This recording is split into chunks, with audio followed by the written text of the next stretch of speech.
नमस्कार, बहुत स्वागत है आपका जी मध्य प्रदेश छत्तीसगढ़ पर। आपके साथ मैं हूं सोनाली सिंह।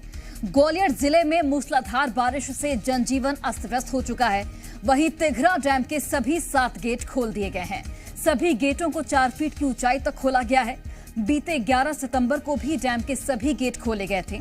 प्रशासन ने अलर्ट जारी कर दिया है। वहीं 1 दर्जन गांव प्रभावित होने की आशंका जताई गई है।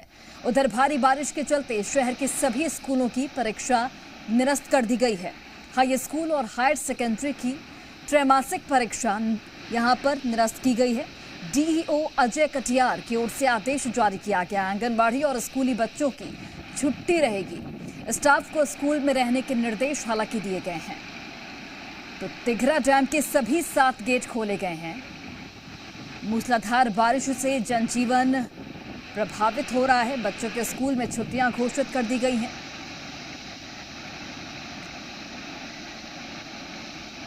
ये बड़ी खबर आप तक पहुंचा रहे हैं ग्वालियर से, जहां पर शहर के सभी स्कूलों में जो परीक्षाएं होने वाली थी उसे निरस्त कर दिया गया है भारी बारिश की वजह से। और चलिए अधिक जानकारी के साथ तिघरा डैम से ही हमारे सहयोगी करतार सिंह लाइव जुड़ गए हैं।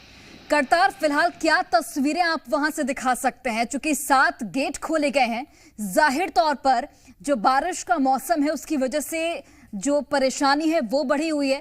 क्या तस्वीरें, और जो निचले इलाके के लोग हैं उन्हें किस तरीके से सावधान किया जा रहा है?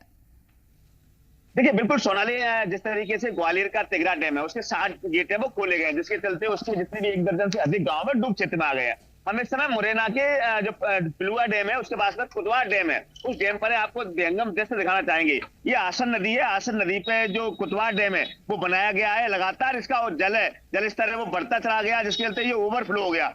ओवरफ्लो होने के बाद में इसके 3 गेट है वो खोले गए हैं। आप देख सकते हैं इस साइड में कि 3 गेट खुलने के बाद में पूरा जो पानी है यहाँ से ओवरफ्लो होकर और एकदम से बड़ी तेज गति से आगे की तरफ बढ़ रहा है, जिसके चलते यहाँ करीबन आधा सैकड़ा गांव ऐसे हैं जो इसके आसपास लगते हैं। प्रशासन द्वारा लगातार उनकी सूचनाएं बना दी है, वो पिटवा दी गई थी। प्रशासन ने लगातार लोगों को अलर्ट रहने के लिए कहा है।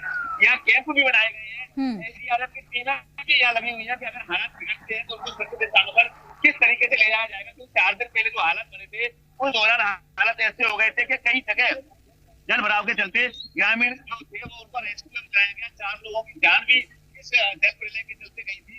तो हालात एकदम धीरे धीरे बिगड़ते चले जा रहे हैं। हालांकि अभी फिलहाल जिस तरीके 24 घंटे से बारिश हो रही है, अभी इस समय कुछ देर के लिए बारिश रुकी जरूर है, लेकिन बारिश का दौर है वो चल रहा है, जिसके चलते प्रशासन अलर्ट है और एसडीआरएफ टीम की अलर्ट है, ग्रामीण की अलर्ट है। ग्रामीणों की जो फसलें बर्बाद हुई है, उनका पानी इस तरीके से नदियों पर बढ़ रहा है। लगातार पानी बढ़ते बढ़ते तो उसके जो फसलें बर्बाद होने के बाद में कई घरों में दरारें आई है, कई घर टूट भी गए हैं। हालात बहुत ज्यादा खराब होते चले जा रहे हैं। लेकिन अब देखना होगा कि आखिर इंद्रदेव की स्थिति क्या होती है। क्या इतनी बारिश और ज्यादा होती है तो हालात और बिगड़ेंगे। में बारिश नहीं होती तो कई हालात सुधरने की स्थिति जरूर बनेगी। सोनाली, यहाँ एक बार फिर आपको दिखाना चाहेंगे, ये देखिए, ये बाढ़ के जैसे हालात जरूर बनेंगे, क्योंकि इसके जो गेट खोले गए हैं अभी 3 खुले हैं, 4 गेट और खुलेंगे। इसके जैसे 7 गेट खुलेंगे तो इसके आसपास जितने भी गांव हैं वो सारे के सारे गांव एकदम से डूब क्षेत्र में आ जाएंगे।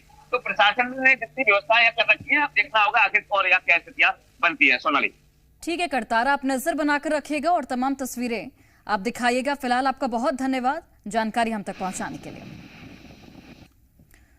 तो ये एक्सक्लूसिव तस्वीरें आप देख सकते हैं जहां पर तिघरा डैम के अभी फिलहाल 3 गेट खोले गए हैं। कुछ देर बाद 4 गेट खोले जाएंगे और सभी 7 गेट जब खुल जाएंगे उसके बाद बाढ़ की स्थिति जाहिर तौर पर बनेगी। ऐसे में लोगों को अलर्ट मोड पर रखा गया है।